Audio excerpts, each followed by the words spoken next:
कृष्ण कन्हैया लाल की कृपा से आज हम सभी कथा का कौन सा दिन है?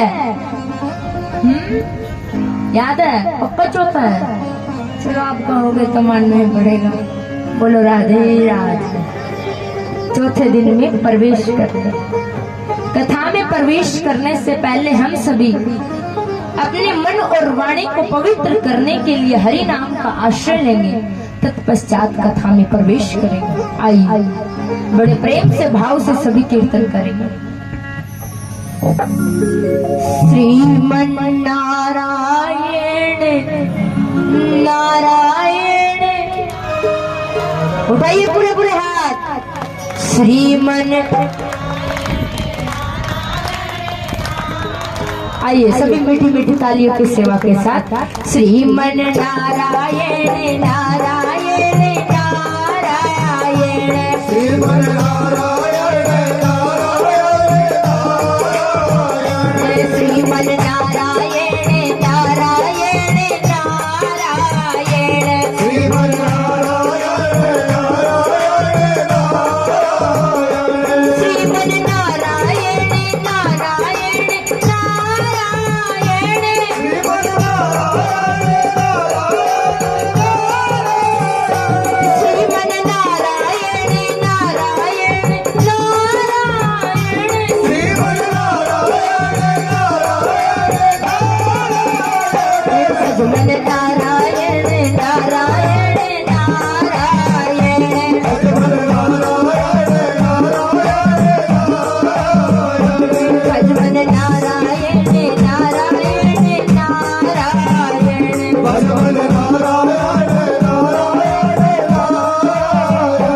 सजमन नारायण नारायण नारायण,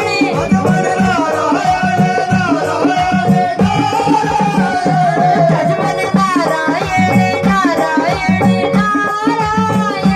बोलो नारायण नारायण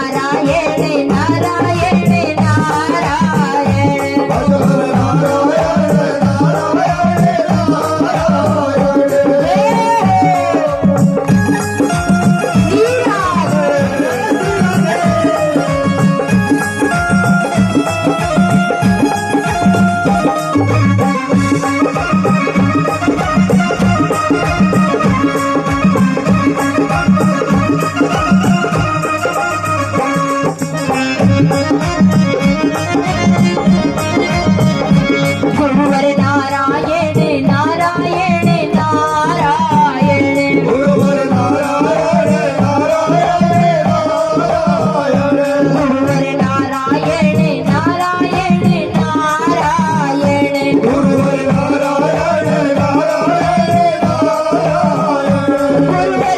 नारायण नारायण नारायण, गुरुवर गुरुवर नारायण नारायण नारायण, गुरुवर नारायण नारायण नारायण, भजमन नारायण नारायण नारायण, भजमन नारायण नारायण नारायण, भजमन नारायण नारायण नारायण, भजमन नारायण नारायण भजमन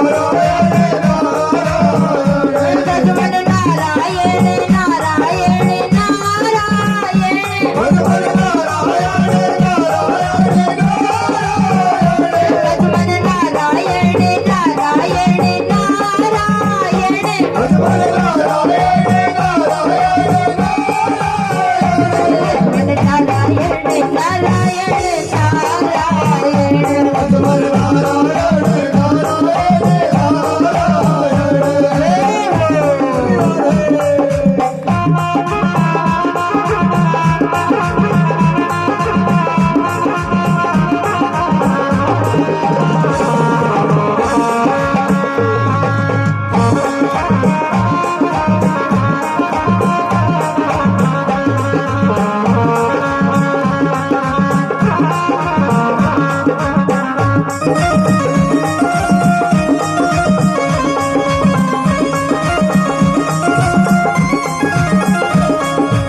उठाए पूरे प्रयास। हाँ जो पीछे कुर्सी में बैठे वो भी उठाए। श्रीमन, पीछे से तो बिल्कुल आवाज नहीं आ रही। भाई बैठे सभी पूरे पूरे हाथ उठाइए और गाइए श्रीमन भजमन श्रीमन नारायण भजमन उठाइए पूरे पूरे श्रीमन नारायण नारायण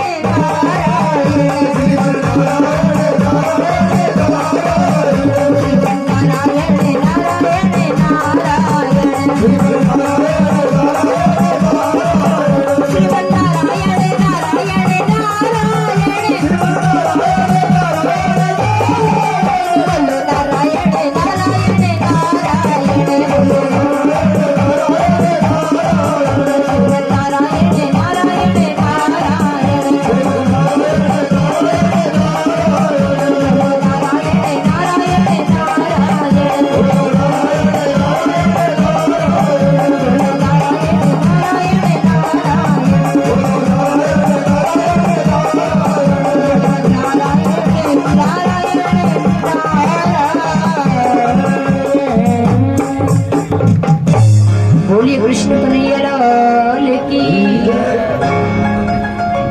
सर्वप्रथम ये पीछे जो गुड़िया कुर्सी पे बैठे बेटा नीचे आके बैठो। भगवान ने आपको हट्टा कट्टा शरीर दिया, इतने सुंदर इतने बढ़िया पैर दिए हैं। जिनको पैरों में तकलीफ है वो कुर्सियों पे बैठने से पहले बताइए कल कौन कौन सी कथाएं हुई थी? हाँ बताइए कल कौन कौन सी कथा हुई? की का याद है? भूल गया? याद है तो बताइए।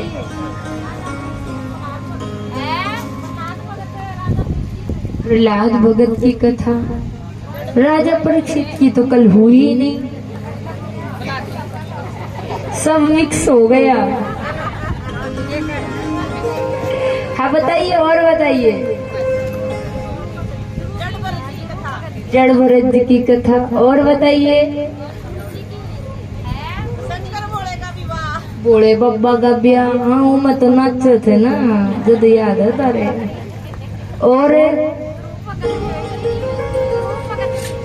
ध्रुव भगत की कथा, एक बार अपने लिए ताली बजा लो।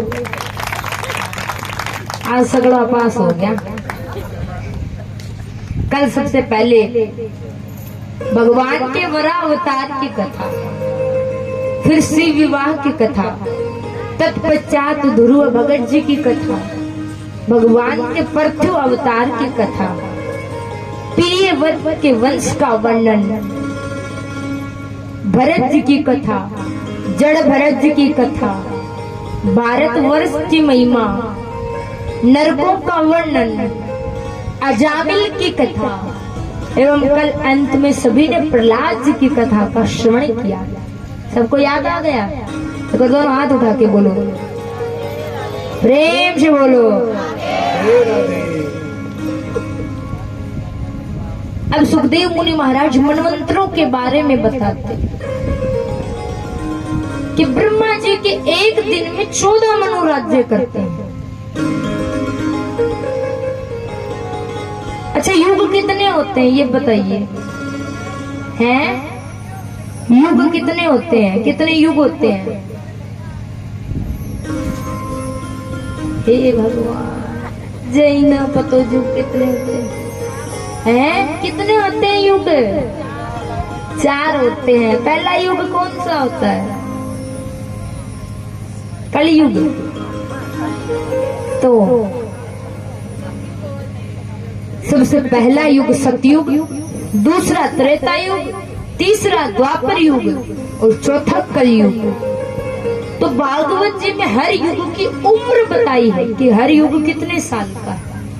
जैसे एक महीना मिनिमम 30 दिन का होता है, उसी प्रकार हर युग की उम्र बताई है। कलयुग की उम्र बताई है 4,32,000 वर्ष। द्वापर युग की उम्र बताई है 8,64,000 वर्ष। त्रेता की उम्र बताई है 12,96,000 वर्ष। और सतयुग की उम्र बताई है 17,28,000 वर्ष। चारों युगों की अलग अलग उम्र बताई। अभी कलयुग चल रहा है और कलयुग को मात्र 5,500 वर्ष बीते। कलयुग 4,32,000 वर्ष का है, यानी कि आगे घोर कलयुग तो महाराज बाकी पड़ा है। और ये चारों युग जब 1,000 बार बीत जाते हैं तब ब्रह्मा जी का एक दिन होता है। इतना बड़ा ब्रह्मा जी का दिन होता है और ब्रह्मा जी के एक दिन में 14 मनु राज्य करते हैं। अभी फिलहाल में 7वां मनवंत्र, 7वां मनु चल रहा है, जिसका नाम है स्वयंभू मनवंत्र। यहाँ से आगे सुखदेव मुनि महाराज राजा परीक्षित को गजेंद्र मोक्ष की कथा सुनाते। देखिए, ऐसा नहीं है कि भगवान सिर्फ इंसानों को ही दर्शन देते या भगवान सिर्फ ऊंची जात वाले ऊंचे व्यक्तियों को दर्शन देते हैं, ऐसा भी नहीं है। क्योंकि भगवान किसी भी प्रकार का भेदभाव नहीं करते। ये भेद दृष्टि तो हम मनुष्यों के अंदर है। जिसके अंदर भाव है, श्रद्धा है, भक्ति है, वो भले ही पशु पक्षी जीव जंतु क्यों ना हो, भगवान उनको भी दर्शन देते। तो एक कथा आती है, एक त्रिकूट नाम का पर्वत था और उस पर्वत पर एक गजेंद्र नाम का हाथी रहता था। और वो हाथी बड़े बड़े हाथियों का राजा था। एक बार गर्मियों का समय था, हाथी को प्यास लगती है। अपने परिवार के साथ वो हाथी पानी पीने सरोवर में जाता है। हाथी ने जल पिया। जल पीने के बाद वहां सरोवर में खुद स्नान करता है और फिर सूंड भर भर के अपने बच्चों और पत्नी पर जल फेंकने लगता है। पर कहते ना, देखिए, अंत समय होता ना, वो किसी की प्रतीक्षा नहीं करता।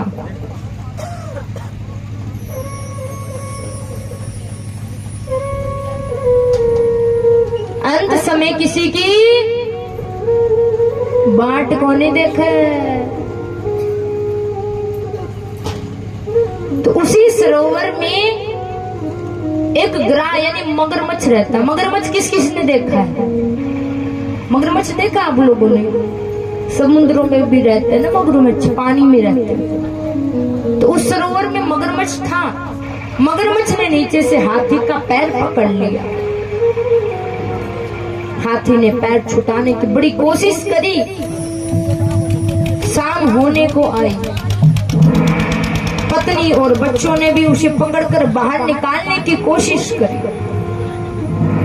जब हाथी की पत्नी हथीनी और बच्चों ने देखा ये तो मरने वाला, ये नहीं बचेगा, तो रात होती देख वो पत्नी बच्चे उस गजेंद्र को छोड़कर जाने लगे। गजेंद्र को बड़ा दुख होता है। अरे, जिंदगी भर जिस परिवार को मैं अपना समझता था, आज दुख की घड़ी में वो मेरे को छोड़कर जा रहे हैं। जिस समय मेरे में बल था, शक्ति थी, सब मेरे अपने थे। किसी ने ठीक कहा है,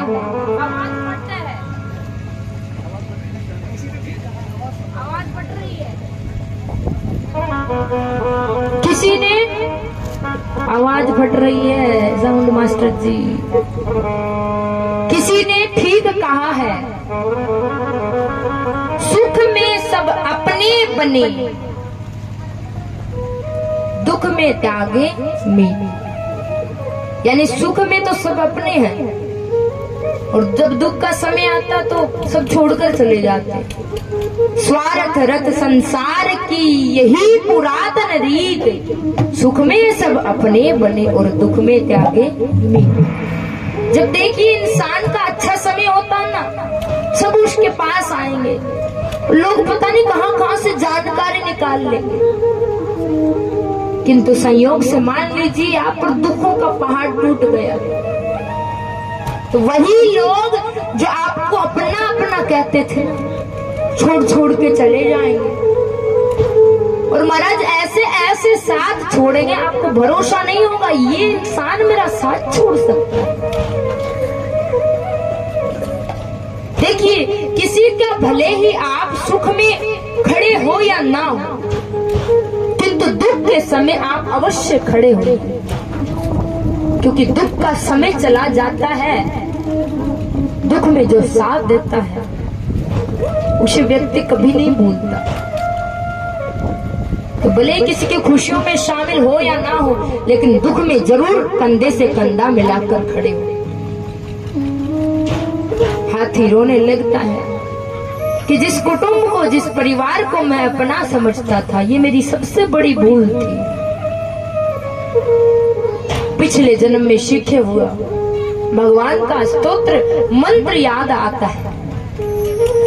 मैंने आपको कल भी याद है तो बताया था कि भगत बीज पलटे नहीं, जो जुग जाए अनंत, ऊंच नीच घर अवतरे रहे संत रोशन। कि पिछले जन्म की हुई भक्ति कभी व्यर्थ नहीं जाती है, वो अगले जन्म में जुड़ जाती है। तो हाथी भगवान को पुकारता है, उनकी स्तुति करता है। उसी समय भगवान हरि, भगवान नारायण गरुड़ पर सवार होकर के उस गजेंद्र के पास आते और तुरंत गजेंद्र को पकड़कर ग्राह समेत बाहर निकाला। सबसे पहले उस ग्राह, उस मगरमच्छ का अपने चक्र सुदर्शन से मुंह चीर दिया और इस प्रकार गजेंद्र को, उस मगरमच्छ से उस गजेंद्र की रक्षा करी। देखिए, ये जो हाथी था, ये गजेंद्र था।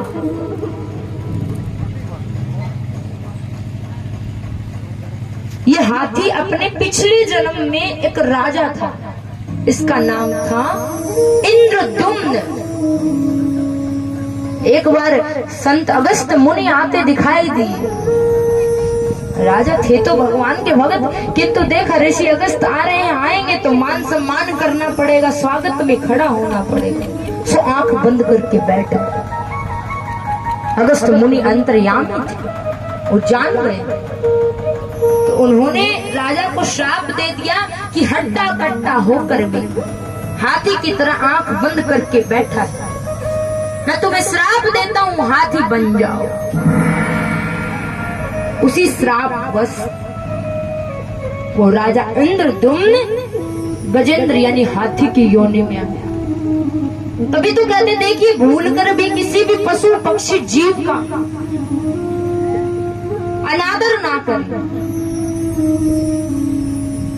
कई लोगों की आदत होती है, चलते रोड पे जाएंगे तो अगर कोई गौ माता भी रास्ते से जा रही है तो भले ही कुछ भी ना बिगाड़े, लेकिन फिर भी डंडा लेके उसके पीछे पड़ जाएंगे, उसपे पत्थर फेंकने लगते। बड़ी गलत आदत है, बड़ी खराब आदत है। तारोके की मखास है? मतलब रोड से चल रहा कोई पशु, कोई जीव जंतु या गौ माता, तो उसे डंडों से, लट्ठी से पिटाई करते हैं। गलत चीज है, क्योंकि भूल कर भी भागवत में लिखा है किसी भी जीव जंतु पशु पक्षी का अनादर ना करें। यहाँ तक कि किसी पेड़ का भी अनादर ना करें। क्या पता भगवान का कौन भगत किसी छोटी सी गलती वश किस योनि में आ गया। आप कल की कथा में सुनोगे, नलकुबर जो कुबेर के बेटे थे, वो श्राप वश पेड़ बन गए थे, भगवान ने उनका उद्धार किया। और देखिए, ये जो मगरमच्छ था जिसने हाथी का पैर पकड़ा, ये अपने पिछले जन्म में एक हुहू नाम का गंधर्व था। क्या नाम था इसका? बोलो एक बार, हुहू। तो ये एक बार देवल ऋषि जी नदी में स्नान कर रहे थे। तो ऋषि देवल जब स्नान कर रहे थे तो हुहु गंधर्व सोचने लगा क्यों ना संत जी से मजाक किया जाए। हुहु गंधर्व नदी में नीचे घुस करके नीचे से देवल ऋषि का पैर पकड़ लेता। देवल ऋषि जी समझ गए और उस हुहु गंधर्व को श्राप दे डाला। अरे तुमने मगरमच्छ की भांति छुपकर मेरा पैर पकड़ा, मैं तुम्हें श्राप देता हूँ, तुम मगरमच्छ बन जाओ। हुहु गंधर्व ने जब माफी मांगी, महाराज मुझे माफ कर दीजिए, तब देवल ऋषि ने कहा तू ऐसे ही पैर पकड़ते रहना और जिस दिन किसी भगवान के भगत का पैर पकड़ेगा उस दिन तेरी मुक्ति हो जाएगी। तो आज उस हुहु गंधर्व ने मगरमच्छ योनि में भगवान के भगत उस हाथी का पैर पकड़ा। तभी तो भगवान ने पहले चक्र सुदर्शन से उस मगर का उद्धार किया। देखिए इस कथा से हमें बड़ी सुंदर सीख मिलती है। सीख क्या मिलती है? पहली बात तो ये कि संत महात्माओं से कभी किसी प्रकार का मजाक नहीं करना चाहिए, क्योंकि कई बार ऐसा होता है आग सबने देखिए घरों में जलाते हो क्या हैं? जाडा में तो सगड़ा सीखते हो ना, सभी सीखते हो सर्दी में।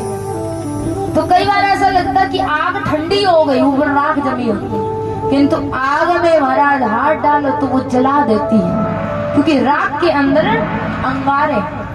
तो उसी प्रकार संत अपनी साधना दिखाते नहीं है, कौन संत अंदर से कैसा हो।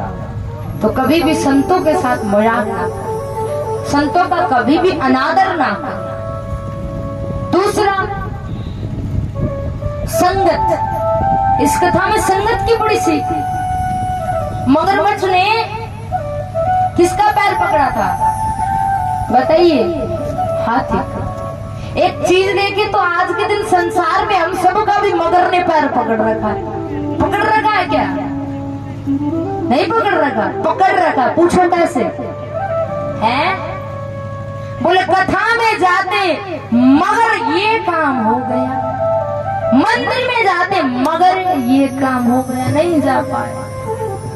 पूछा गौशाला क्यों नहीं जाते? बोले गौशाला में तो जाते मगर घर में बहुत काम।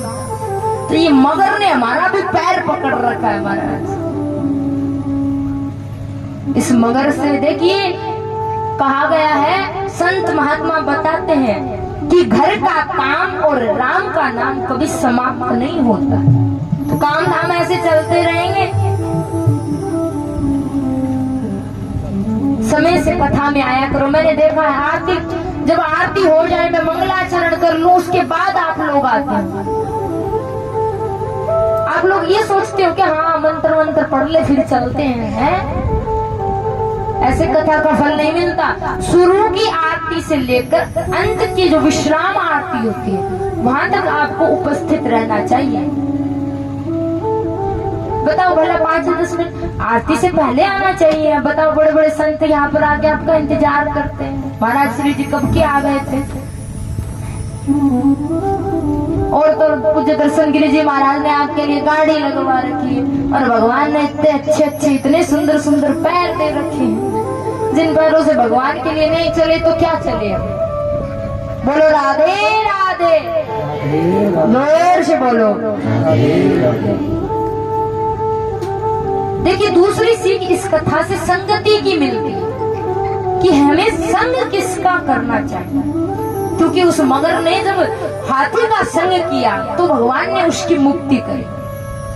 अगर हम किसी नुगरे का या किसी गलत व्यक्ति का संग करेंगे तो हम गलत हो जाएंगे। इसलिए संगत पर विशेष ध्यान रखना चाहिए। देखो माताओं, आजकल कई माताएं कहती हमारा बच्चा बिगड़ गया। बिगड़ा कैसे? क्योंकि हमने उसकी संगति पर ध्यान नहीं दिया। बच्चों को अच्छा खिलाओ पिलाओ, संगत पर ध्यान दो। हमारा बच्चा किसकी संगत कर रहा, किसके साथ उठ बैठ रहा। कई लोग कहते संगत से क्या होता, खुद सही होना चाहिए। एक बात बताओ, एक काजल का कमरा है, पूरे कमरे में काजल भरी पड़ी है, आप उस कमरे में जाओगे क्या बिना काजल लगे आ जाओगे? बताइए हाँ या ना? कहीं ना कहीं तो कालिख लग जाएगी।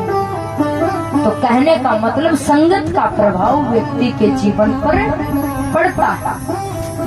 इसलिए संगत किसकी करनी चाहिए? है खराब आदमी की, चोरों की, चुगलखोरों की? तो फिर किसकी करनी चाहिए? सज्जन पुरुषों की, संतों की संग करना चाहिए। क्योंकि देखिए संतों के संग से, कल दुर्वा जी की कथा सुनी थी, आपको याद है? किस किस को याद है दुर्वा जी की कथा? कल सुनाई तो थी। हे भगवान, जो सुना था यहाँ बैठे रहते याद रहता है, जो ही घर जाने के लिए खड़े होते हो कपड़े झड़काते हो, सुना सुना यहाँ सारा झड़का जाता है। अरे आए हो तो कुछ, कल मैंने कहा था आए हो तो कुछ लेके जाना, कुछ छोड़ के जाना, कुछ बदल के जाना। और कई लोग तो हमारा चप्पल बदल गए, कम से कम 10 लोगों की चप्पल बदली गई। आपने तो मेरी बात को उल्टा ले लिया। आपने सोचा आए हो तो कुछ लेके जाए, क्यों ना नई चप्पल ले जाए, छोड़ के जाए अपनी पुरानी छोड़ गए, चप्पलों की अदला बदली कर। कल कम से कम एक व्यक्ति के कारण 10-15 लोगों की चप्पल बदली गई है। यार कल चप्पलों की बड़ी शिकायत थी, किसकी की चप्पल बदली गई कल? है मोटी माई हाथ उठा रही है, और भी कई भाई लोग भी कह रहे थे, 2-3 माइयां और कह रही थी। आपको बताया था ना मैंने, कभी भी दूसरे की चप्पल नहीं पहननी चाहिए, क्योंकि जो दूसरे की चप्पल पहनता वो उसकी बीमारी, उसके ऊपर जो लाग लपट होती है वो सारी अपने घर लेके जाता, अगले भी पता नहीं क्या मुसीबत हो। कभी भी जिंदगी में दूसरे की चप्पल मत पहनो, मांग के भी मत पहनो। टूट गई खो गई तो नंगे चले जाओ, और दूसरे की चप्पल मत पहनो। एक दूसरे का कभी छाता इस्तेमाल मत करो। कहते हैं अगले पर जो दशा होती है वो छत्ते पे होती है। तो कई बार हम छत्ता मांग लेते हैं, भैया एक बार तुम्हारा छत्ता देना, कल भिजवा देंगे। तो कभी दूसरे का छत्ता इस्तेमाल नहीं करना चाहिए। तीसरा, ये माताएं जो सिंदूर लगाती है, कभी भी दूसरी माता जी का सिंदूर इस्तेमाल नहीं करना चाहिए। तो अपना खुद का सिंदूर रखा करो, कहीं भी जाओ वो लगाओ। ये 3 चीजें कभी दूसरे की नहीं लेनी चाहिए। कौन कौन सी? चप्पल, छाता और सिंदूर। तो ध्यान रखना। बोलो राधे राधे। ऐसे यहाँ की माताएं बड़ी अच्छी है, बहुत सियानी है। ये चप्पल तो बिल्कुल बदलती ही नहीं है, ये तो दूर की माता है ऐसी है। बोलो राधे राधे। तो देखिए हमें संगत अच्छे व्यक्तियों की, संत पुरुषों की करनी चाहिए। तो कल की कथा में आपने सुना था ध्रुव जी, उन्होंने नारद मुनि का संग किया, जिससे उन्होंने, नारद जी ने गुरु मंत्र दिया, जिसके परिणाम स्वरूप उन्हें भगवान का दर्शन हुआ। कौन कौन चाहता कि हमें भी भगवान के दर्शन हो? ऊपर हाथ उठाओ। जिनका नीचा हाथ है वे को नहीं चाहे भगवान के दर्शन आप करना नहीं चाहते, चाहते तो ऐसे हाथ उठाया करो, भगवान ने इतने प्यारे प्यारे हाथ दिए। अगर चाहते हो भगवान के दर्शन हो, हमारी भी संगति अच्छी हो, तो संत पुरुषों का संग करें। क्या कहा गया है? उस संतन के संग लाग रे,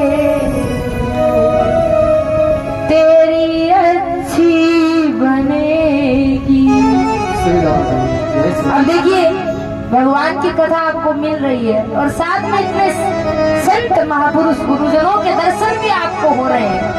कथा में आज दिन रोज संत महात्मा पधारते हैं, तो कितनी आपके लिए बड़ी भाग्य की बात है। अच्छा, कौन कौन चाहता है हमारे जीवन की बिगड़ी हुई बात बन जाए? कौन कौन चाहता है? तो उठाइए पूरे पूरे हाथ। संतन के संग लाग रे, तेरी अच्छी बनेगी। संग लाग रे, तेरी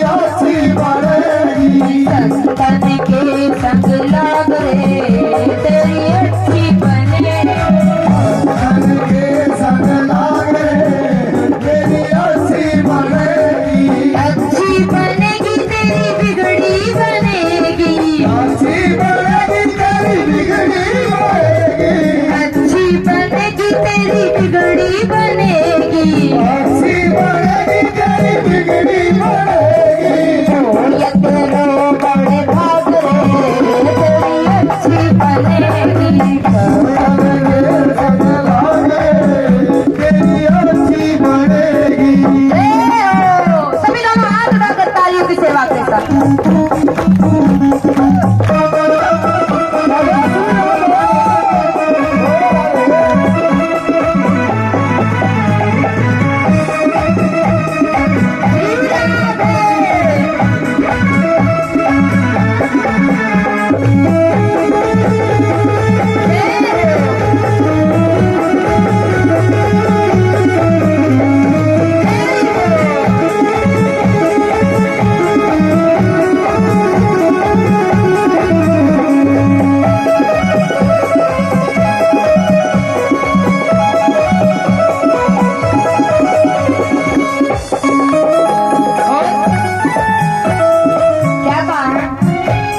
संतों की संगत करने अकेले से कुछ नहीं होता।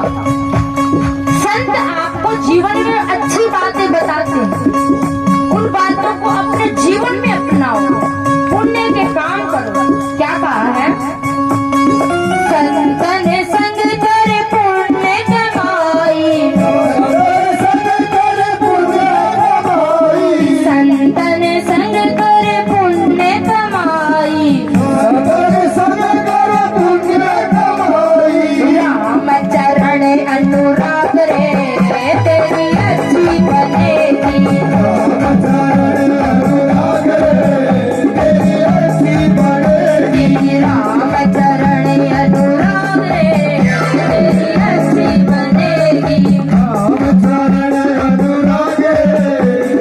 अच्छी बनेगी। संतन के संग लाग रे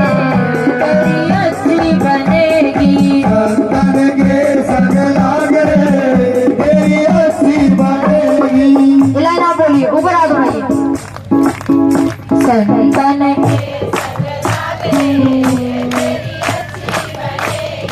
अच्छी बनेगी, बिगड़ी बनेगी तेरी किस्मत, हो ये तेरो हो ये तेरो बड़ भाग रे तेरी अच्छी बनेगी,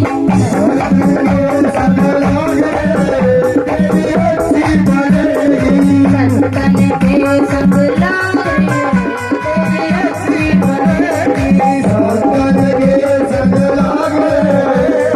अच्छी बनेगी। हो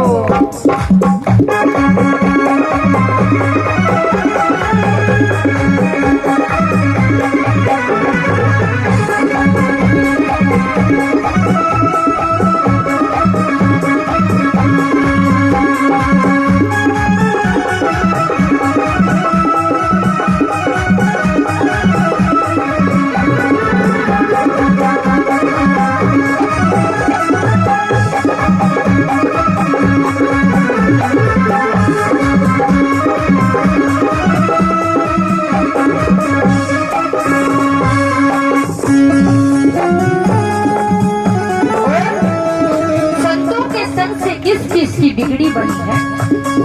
गुरुवर जी की बन गई, प्रहलाद जी की बन गई, गुरुवर जी की बन गई, प्रहलाद जी की बन गई,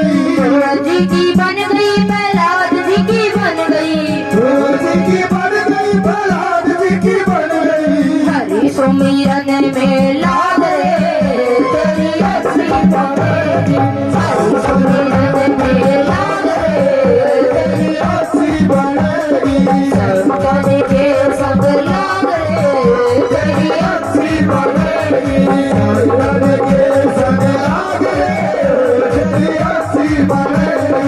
अच्छी बनेगी तेरी बिगड़ी बनेगी, बिगड़ी बनेगी तेरी किस्मत जगेगी, सुमिरन में लाग रे तेरी अच्छी बनेगी।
आप बड़े भाग्यशाली हैं क्योंकि आपको तो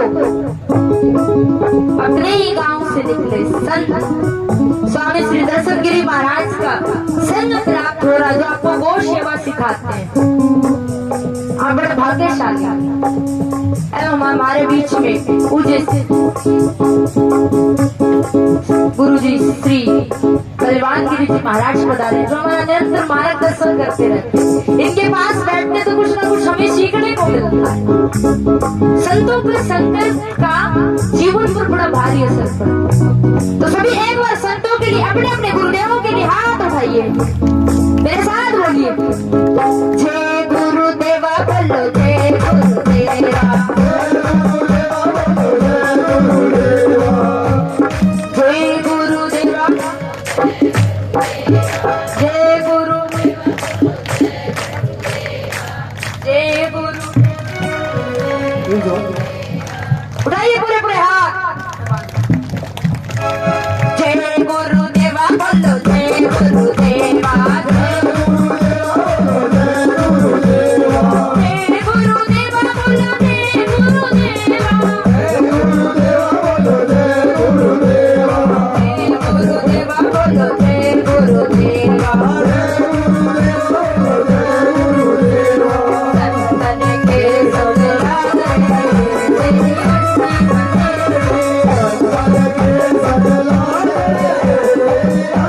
बनेगी, संतन के संग लागे तेरी अच्छी बनेगी। बोलिए कृष्ण कन्हैया लाल की। तो महाराज, हमें संगत संत पुरुषों की, अच्छे लोगों की करनी चाहिए, ताकि वो हमें परमात्मा तक ले जा सके। एक बार दोनों हाथ उठाकर बोलिए, बोलिए संत महापुरुषों की, बोलो हमारे साउंड वाले भैया की,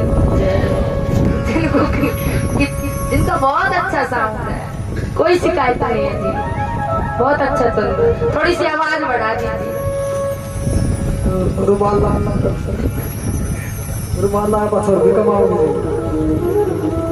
बोलिए कृष्ण, साउंड आपके पास है, आवाज बढ़ाने में कंजूसी तुम बढ़ाने में कंजूसी कर जाते हो महाराज। बोलो राधे राधे। गाने बजाने वाले इनका सही रखते हो, पर हमारे साथ ही आप करते हो ऐसा। सेटिंग हो गई थी, कल की तरह कर दी थी, कल बहुत अच्छी सेटिंग की। अब यहाँ से आगे श्री सुखदेव मुनि महाराज समुद्र मंथन की कथा सुनाते। यहाँ से समुद्र मंथन की कथा आरंभ होती।